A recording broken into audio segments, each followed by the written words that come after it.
I don't agree with you. A statement that sometimes breaks brotherhood.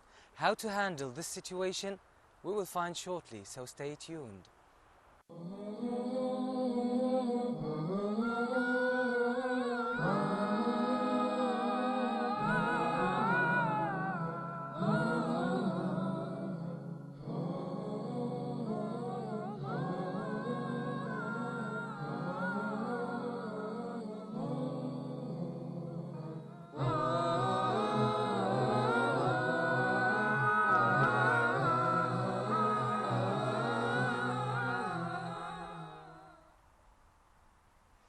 All praise is due to Allah.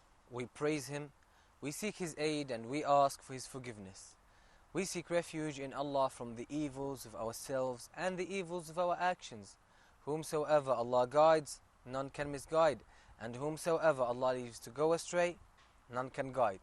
And I bear witness that none has the right to be worshipped except Allah alone, who has no partners. And I bear witness that Muhammad is His servant and His messenger. Peace and blessings of Allah be upon him.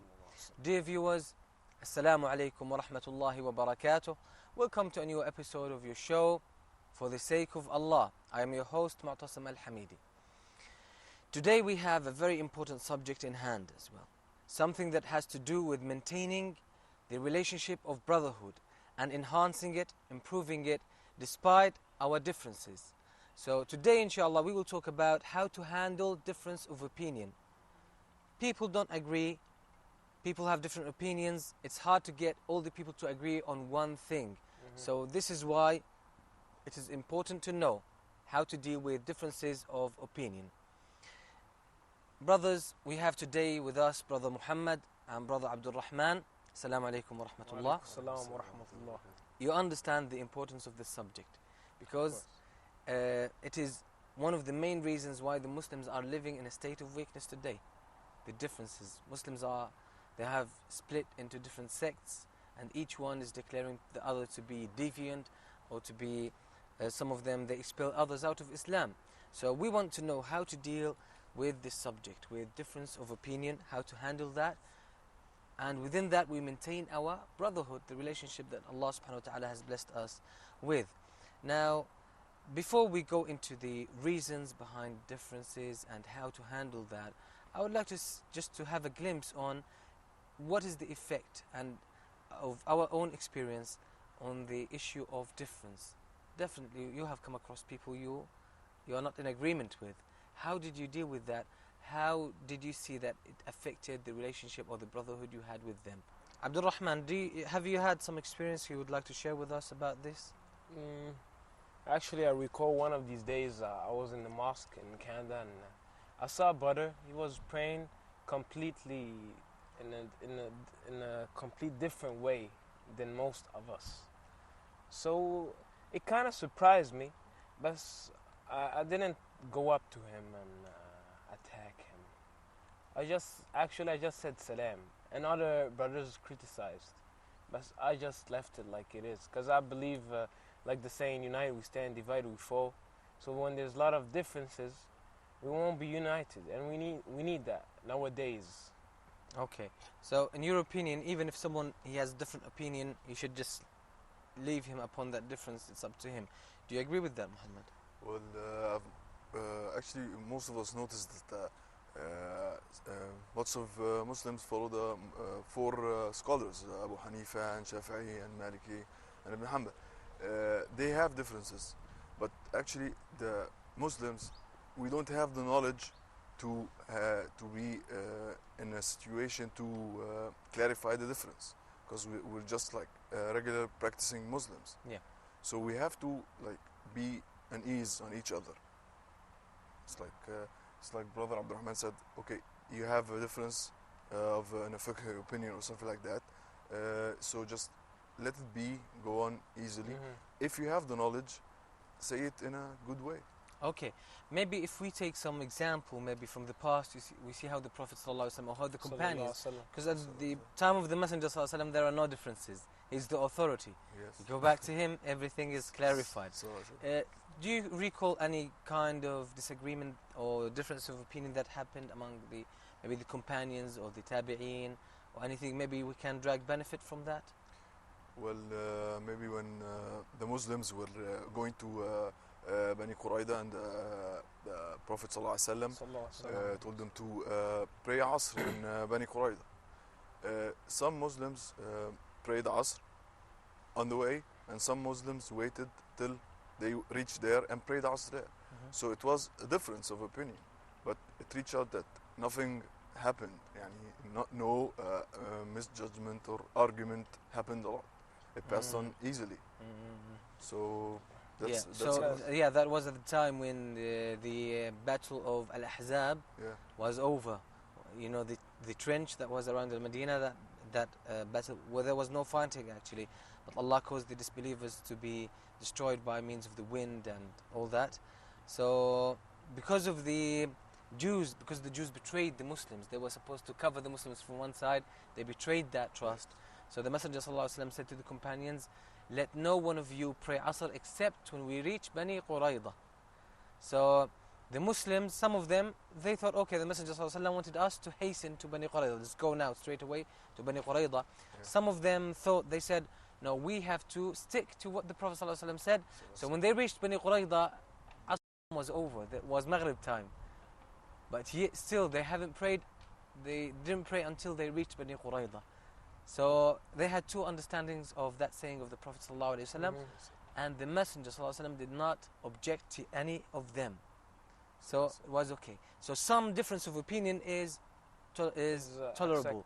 You can take that and we can live by that, because, well, people, as Allah subhanahu wa ta'ala said, وَلَا يَزَلُونَ مُخْتَلِفِينَ. Allah said about human beings, and they will not cease to be different. They will have to have differences of opinion. Of course. Except for those whom Allah has mercy upon. Now the scholars, they divide difference of opinion into two categories. The first one, that which is tolerable, because the text in the Quran and the Sunnah, it carries both meanings, may be interpreted this way or that way. And we know this difference of opinion because, for example, some scholars say after you make ruku' and you stand up from ruku', some of the scholars, they say you have to get your hands back and put them back on your chest. Some of them say, no, you have to let them down. So both opinions, they are based upon the same proof, but they are two different understandings. This kind of difference is acceptable. We can take it and tolerate it. It doesn't cause the brothers to have differences or to hate one another and have enmity amongst themselves because of that. But there is some kind of difference that we cannot take. For example, some people, they have, false beliefs. Some people believe that, for example, this man, he has high rank, okay, and he deserves to be worshipped. A'udhu billah. We can't take that. Some people, they have other differences of opinion, like, for example, they deny some of the attributes and the names of Allah subhanahu wa ta'ala. We can't take that because they are. Some people say Ar-Rahman, for example, or some of the attributes of Allah subhanahu wa ta'ala, they don't accept that. They say, well, these are figures of speech. They don't refer to something real. We don't agree with these people. Exactly. So this kind of difference is not we can't take that. We can't tolerate such a difference, because it negates or it opposes the Quran and the Sunnah and the way of the companions, the early generations.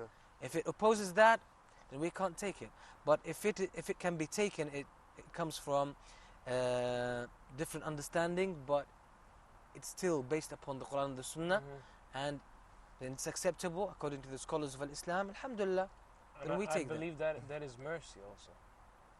That is rahmah. Because people they have different kind of personalities, different kind of understandings. As long as it hasn't got to do with the Sunnah and the. As long as it is based clearly upon the Quran and the Sunnah, and that text from the Quran and the Sunnah, it implies that meaning, we take it. But if it doesn't imply that, we bring a verse and we extract some kind of strange ruling from it, and it's not implied by the verse, we can't accept that. Because this is tampering with the religion of Allah subhanahu wa ta'ala. Now, where does differences come from? Okay. What do you think? Lack of knowledge. One of the reasons for difference is lack of knowledge. For example, you ask someone about Okay, how should I behave in that way? For example, in al-masah al-khuffayn, wiping over the socks. Yeah. Okay, can I do that? Well, a person who has knowledge will tell you. No. A person who has knowledge Who will has tell you. knowledge, sorry. You can do that. What about someone who hasn't got knowledge? He'll say no. He would say no. If he remained silent, he would have saved us all the pains of Yeah, that yeah. thing. Yeah. So it is ignorance. People who don't have knowledge, they bring a lot of difference and disagreement. And as one of the early or the righteous predecessors of this nation, of Islam, he said, if those who are ignorant, if they remain silent, they would have saved us all the pains of differences. Because most of the differences come from people who speak without knowledge. Yeah. They speak without knowledge. And a very statement that I remember from one of the scholars of Islam, he said that Islam, or the knowledge of the deen, is 3 handspans. 1, 2, 3. It's 3 levels. The one who enters the first level, he has this feeling of pomposity and arrogance. Or I know, I have some knowledge. It causes him kibr and arrogance. But when he reaches the second level, second handspan, he knows that he has still a long way ahead to learn more. He still needs more to learn. And when he reaches the third level, which is the highest level, he knows that he's still very ignorant. That's a very because nice the knowledge of comparison. Allah is very vast. SubhanAllah. Very vast. MashaAllah. So he said, don't be Abu Shibr, the father of the first handspan. Don't be from those in the first level and they claim to know everything. Exactly. So these are the people. So one of the main reasons is ignorance. Can you think of another reason why people have Maybe differences? sometimes they still in touch with their own beliefs, race beliefs or tradition beliefs that has nothing to do with the Islamic Yeah. beliefs. So therefore it creates like stuff that they inherited from their grandparents or Yeah. from.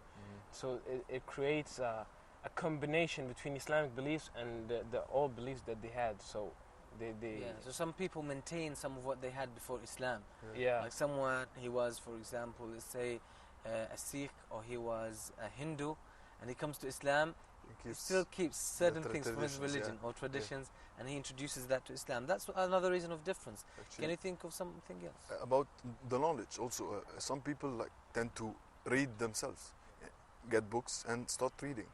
Actually, this is creates also misunderstanding, Yeah. because you have to read a book and a scholar has to explain it. Very good. You can't Yeah. understand certain matters in the basics of Islam with your own thinking just by reading. Yeah, you need a teacher to clarify things for you. Yes. Because there are many things that you will find difficult to read and learn from books. You need someone to teach you. The same thing as we have with contemporary sciences. It's hard to achieve something by yourself, especially at the beginning. You need someone to teach you. The same thing applies to contemporary sciences. You need teachers to give you the basics. Then you can move on by yourself. So now, inshallah, we will deal more with the issue of difference of opinion, how to handle that, and to protect our brotherhood from being destroyed by means of these differences, and how to recognize the differences that are acceptable and differences that are rejectable in Islam. Inshallah, through that we will learn how to increase the mutual love we have towards one another, and we'll try to implement that and benefit from it. We will have to stop for a few moments, and I say to our dear viewers, we'll come back shortly, so stay with us.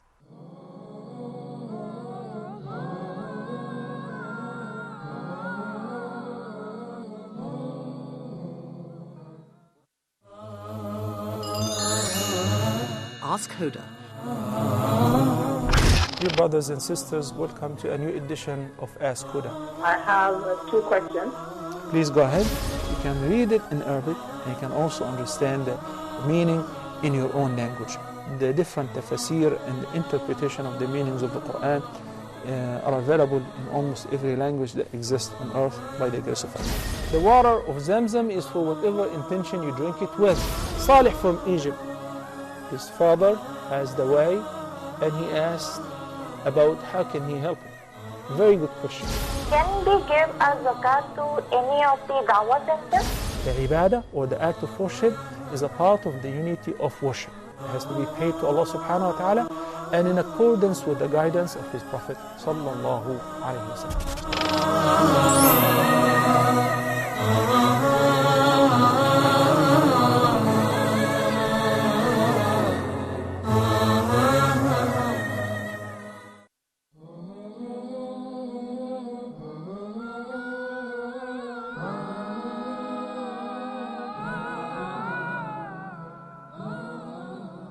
Assalamu alaikum wa rahmatullahi wa barakatuh. Welcome back. So we are dealing now with the issue of differences of opinion, and we said this is inevitable among human beings. And we stated the reasons behind differences, and this will help us understand why these things happen and how we can control them, so that we still keep our brotherhood and we keep the love that we have towards our brothers, and we avoid losing that brotherhood for the sake of a difference of opinion. So the first thing we said, lack of knowledge, as Muhammad said. Lack of knowledge causes differences of opinion. And when the people, he acquires knowledge in the wrong way, learns only from books, then it's inevitably he's going to have some ignorance in him. So we refer it back to the same point. Now, a second point is sometimes arrogance, kibr. Person sometimes is arrogant and he doesn't accept the truth, especially when it comes from someone who's inferior to him. Okay, so he doesn't really accept it. Well, this man is nothing. Why should I take that from him? I'll hold on to my opinion. And he doesn't take the truth. As the Prophet ﷺ described al-kibr or arrogance as بطر الحق وغمط الناس. The arrogance in Islam is rejecting the truth and looking down upon people. This is what kibr is. So it will cause more differences of opinion. I don't agree with you. Why? Because I'm superior. It's the mentality some people have. And sometimes it happened to some brothers, they were in the masjid and he was reciting the Quran. He held the mushaf in his left hand and he was reading. So a child, 5 years old, he came to him and he said, "Uncle, why don't you hold your mushaf in the right hand? This should be better." So he looked and he said, "For a moment I had an inner conflict. Well, this is a child, is telling me what to do. And I'm a man, I have knowledge." So he said, "I thought for myself, and shaitan was really pushing me to say, okay, go, there's no problem with holding the mushaf with the left hand." He said, "But I thought to myself, I would accept the advice, whoever it comes from, I will take it." What he's saying is the truth. Yes. He said, "Jazakallah khairan, my son, barakallahu feek," and he held the mushaf with his own hand, with the right hand. So you can see, if a person has no arrogance, inshallah there will be no differences. And sometimes, especially when it gets to arguments, let's say, for example, Abdul Rahman, I argue with you over something. You insist on your opinion, I insist on my opinion. At a moment, well, you realize the truth, that your opinion is not the right one. Okay. Maybe you find it hard to give up your opinion now, after people have been looking at us and we saw we were arguing. Now, why should I recant my opinion and accept your opinion? No. It's a bit hard. So, you see, arrogance sometimes it affects or it brings differences. Another reason, can you think of other reasons that will bring disagreement or difference of opinion among the brothers? What's the reason, for example, I'll ask you, that the imams, they had different opinions? Can you give me a reason? Also about it's knowledge. Yani there's a knowledgeable imam and the less knowledgeable imam, so he can be asked for a fatwa and gives a fatwa. So it refers us back to the first one. Yeah. That's okay. What about some other opinions? Sometimes the imams, they have the same hadith, the same verse, but they have two different opinions, and they are very well knowledgeable. Maybe because they got raised in a different way. People are different. And people are different. Very good. Different personalities, maybe different country, different society. That's it. So little differences bring little differences. Very good. So people will have different point of views. Yes. It's inevitable. It's human beings. Yeah. So وخلقناكم قبائل وشعوبا وجعلناكم شعوبا وقبائل في الأرض لتتعارفوا. وجعلناكم شعوبا وقبائل لتعارفوا, so that you will know each other. And Allah created us different. Allah created us different. And this is from the wisdom of Allah subhanahu wa ta'ala. Okay, so now we know the main reasons for differences, but another main reason if you see some people, they don't have an overall understanding of Islam. They learn something, and for example, they learn that okay, in a certain situation, they know that, for example, you have to the one who does something wrong, you have to give him advice. Okay, I'm with someone who has more knowledge than I do, and I know when you see someone doing something wrong, you have to give him advice. So I see the one who has more knowledge than me, he sees something wrong, but he doesn't give advice. So I say, I don't agree with that. I don't agree with you. Why is this? You should give advice. But maybe he has more knowledge than me, and he sees a wisdom in not speaking, because maybe in speaking, he knows there will be greater fitna. Exactly. So when the person has an overall understanding of Islam, of the religion, then, and the person has less than that, he has maybe, he looks from one angle. This causes another difference of opinion. And also sometimes because someone is used to something, for example, he's used that he never put the water and the drops of water on the sock when he's doing wudu, for example. And he sees someone who's doing it, or in a different way, even though it's acceptable by another imam, but because he's used, he'll tell you, no, this is wrong, even though it's right. This is the other problem. How do you think we can get out of losing our brotherhood for the sake of... We see that differences are inevitable. How can we, maintain our brotherhood despite the differences that we said are tolerated in Islam? Well, I think it's like more for the scholars. You have to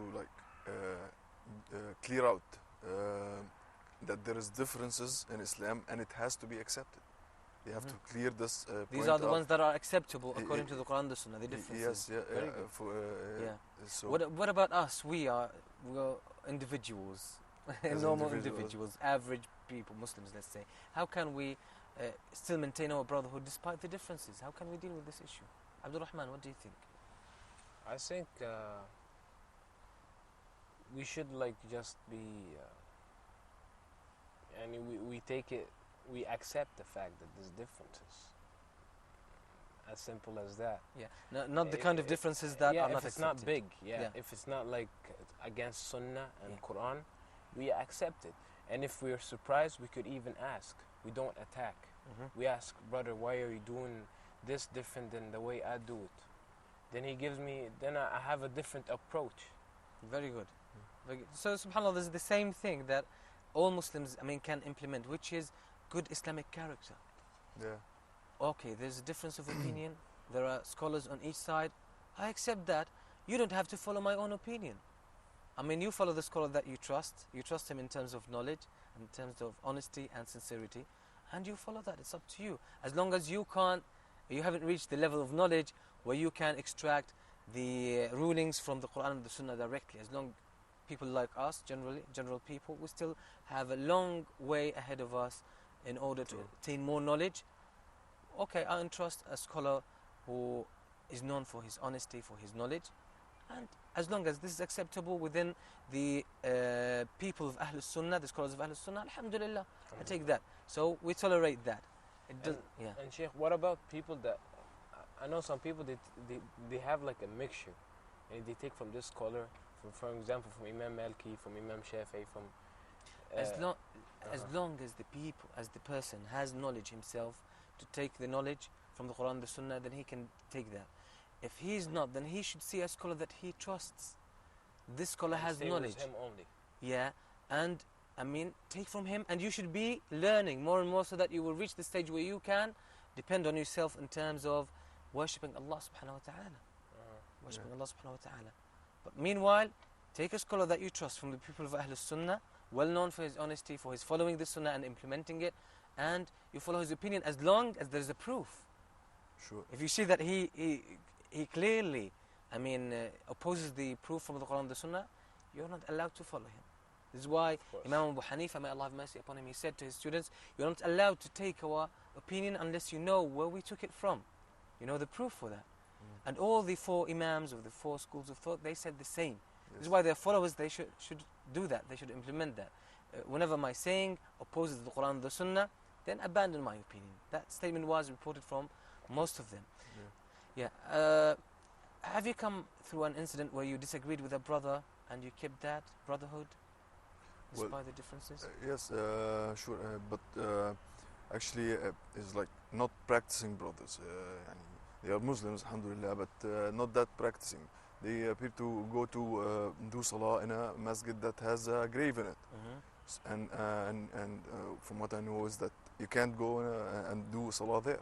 You can do the fard there. Yeah. So alhamdulillah, sometimes they agree with me that they go to a masjid that doesn't have a grave in it, and other times they slip by and go there. Yeah, but you should keep telling them the truth about this issue, because That's it. this difference, Is- we can't tolerate that. It's it's, against the Quran, against the Sunnah clearly. Yeah. Okay, to pray in a masjid where there is a grave. And I believe, like we said, Sheikh, about the advice, but we say it in a nice way. Yeah. Because I know some brothers, they will attack. No, They'll we- be like this, you're not a believer. Yeah. Like this, they just attack, so they feel. Yeah. So we'll maintain that brotherhood, Yeah. so that It you is- keep in touch with them. Of Inshallah, course. one day they will Inshallah. become That's the practicing point. Keep in touch Inshallah. with them, and Yeah, may Allah inshallah, help us really act that way towards our brothers. One incident happened with a Shafi'i, one of the people at his time, scholars. He said, may Allah have mercy upon a Shafi'i, how good his character was. He said, I disagreed with him on one issue, then he took my hand and he said to me, okay, despite the difference that we have, difference of opinion, can't we still remain two brothers who love one another for the sake of Allah? You see this beautiful example? Want to be like this, as long as the person, he wants the truth, he's looking for the truth, and he follows a scholar from the people of Ahl Sunnah, someone who's known for his honesty and who's following the Sunnah, then and this difference of opinion is tolerable within Islam, within the people of Ahl Sunnah, then we accept him upon that, and we still maintain this brotherhood, and we increase the love that we have. And you see that the Muslims today, okay, you disagree with me, they straight away, you are an innovator. You have a problem with your religion. And some people have this, especially I can say Muslims in the West, unfortunately, because they have no scholars to give them guidance. With any mistake you do, you are out. Yes. You are out.